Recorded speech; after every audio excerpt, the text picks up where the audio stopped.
আরে আমার আগা তো অনেক পড়ে গেল, আরে আমার আগা তো পড়ে গেল, আরে ভূত ওই আরে আমি তো প্যান্টে হেগে দিয়েছি রে। আরে আরে এই দিন দুপুরে ভূত তোমরা কি চাও? আরে তোমরা কি চাও? আরে ভাইয়া প্লিজ তুমি আমাদেরকে একটু হেল্প করো না প্লিজ। আমাদের তিনজনের তিনটে ইচ্ছা পূরণ করলে আমরা এখান থেকে মুক্তি পেয়ে যাব। আরে প্লিজ ভাই রাজি হয়ে যাও না একটু প্লিজ। আরে আচ্ছা ঠিক আছে বলো তোমার প্রথম ইচ্ছা কি? আরে আমার প্রথম ইচ্ছা তো আমি প্রথমে মদ খাবো, আমাকে মদ এনে দাও। আরে এই তো নিয়ে আসছি, কে খাবে তাড়াতাড়ি নিয়ে নাও। এই তো আমি আরে মদ মেলা দিন পরেও খাইছি রে। আরে কালে আরে অনেক মজার রে। আরে এই তো আমার তো ইচ্ছা পূরণ হলো। আরে এই তো আমি মুক্তি পেয়ে গেলাম, আমি তো মুক্তি পেয়ে গেলাম। আরে তোমাদের দ্বিতীয় ইচ্ছা কি তাড়াতাড়ি বলো। আরে আমি তো প্রথমে আমি বউয়ের সাথে আমি মিলন করতে পারি না, আমাকে একটু মিলন করাই দাও না প্লিজ, তাহলে আমি হইব আমার বউকে আমি জাস্ট একটা চুমা দিয়ে চলে আসবো বুঝছো।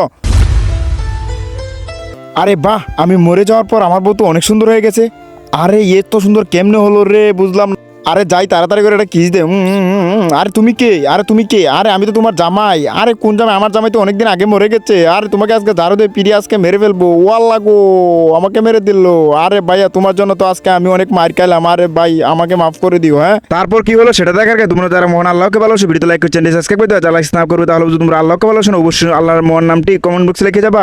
আরে ভাইয়া প্লিজ আমার ইচ্ছাটাও এখন পূরণ করে দাও। আচ্ছা ঠিক আছে তাড়াতাড়ি আসো ইচ্ছা পূরণ করি। আরে পাপ্পা কি অবস্থা? আরে আরে তুই এখন বেঁচে আছিস? আরে মরার আগে তুই তো দুইটা মেয়েকে নিয়ে বের করেছিস, এই জন্য তো আমি এলাকার মুখ দেখাতে পারতেছি না। দাঁড়া তোর খবর আছে। আরে ভাই একটুর জন্য বেঁচে গেছে, না হলে তোমার বাপ তো আমাকে মেরে দিল। আরে ভাই মেরে দিছে না, মেরে দিছে ওই দেখো। अरे मैया रे तुम लोग यहाँ की चबूरी करते करते मैं भूत बन गया रे बाप रे।